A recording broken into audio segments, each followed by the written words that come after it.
thinkitandhabit.com, podcast number 1. Welcome.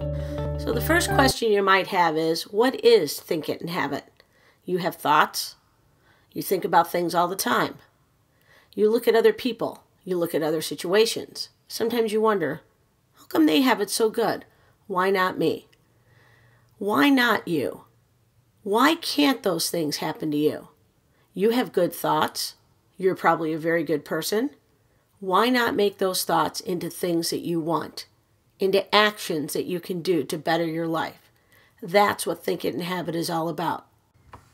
My business partner, Ellen Dunwoodie, and myself, Debbie Gromek, will be putting together podcasts, things that make you think, things that make you wonder, why can't it be me?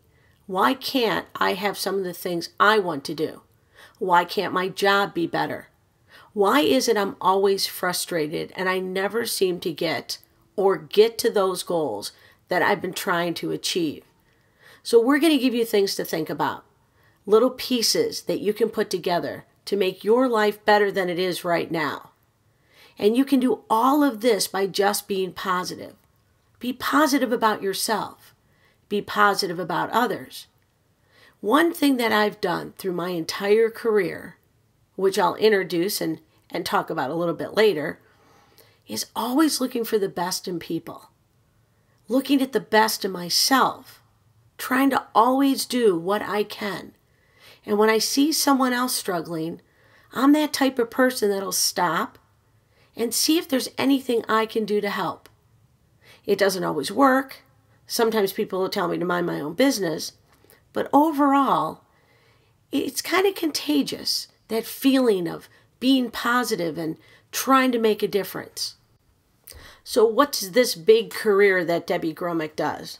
Well, since 1981, I've been a teacher.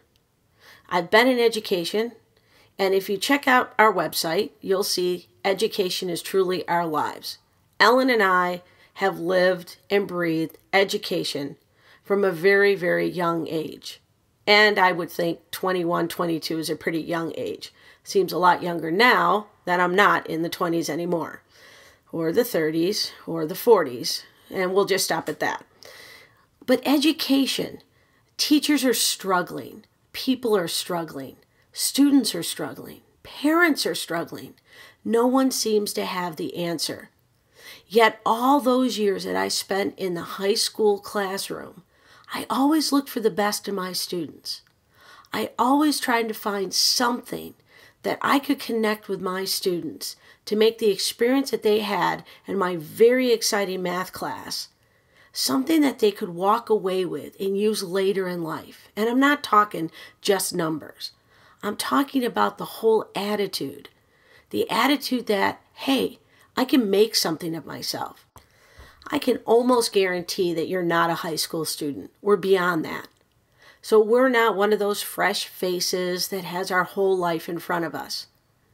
We're in our careers, or maybe we're looking for a career, and we just can't seem to find that answer. Could it be your attitude? Could it be the thoughts that you're sending out there? We know people all the time. I can't ever land a good job. I try and I keep getting the same bad jobs over and over again. Is it relationships? Why do I always attract the wrong woman? Why do I always attract the wrong guy? We hear that from our friends all the time. Why is it? Why is it that some people, they get out of college, they find the career that really matches them and they're happy, and they're not one of those people that get out of bed every morning and moan and grumble that I don't want to go to work today? Why is it that there's some people in the world, they find their career, they find that one person that they can share their lives with, that they're happy with? Oh, there's going to be rocky roads. We're all human. But overall, it's a happy experience. And if you would go back and say, I could do this all again, would you do the same thing? For me, the answer is pretty easy. Yeah, I would do the same thing. I'd go to the same schools.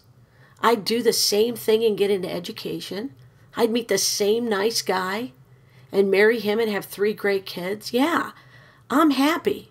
And I think sometimes, why is that? But again, go back to what I said before. I've always tried to find the positive in people, the positive in myself. It's not always easy. There are days that sometimes I don't think there's positive. But you got to stop, you have to look around, and you have to appreciate what you have. Not what you're going to have, but maybe what you have right now. So this is what Think It and Have It is all about. Check out our website, watch for the next podcast, and I'm going to give you a challenge. Before you stop by and you listen to the next podcast, do something positive. Do something maybe for someone else that makes you feel better about yourself. And then come back and visit us, and we're going to give you some tips on how your life can be turned around. So think of this as a new beginning. Think of this as I came across this little podcast, and this is going to send me on a journey, a very exciting journey, a journey that's going to change my life. So why don't you visit our website? Check us out. Try to figure out what we're all about while we're trying to help you. Come back and see what we have to say in our other podcasts. Sometimes it's going to be me, and sometimes it's going to be Ellen. And once in a while, it'll be both of us. But we just want to put our information out there. We want you to know that you're not alone, that there's a lot of people struggling with answers. I thank you for listening to the very first podcast for www.thinkitandhaveitnow.com. I hope this is the first of many podcasts that we share together. See you next time.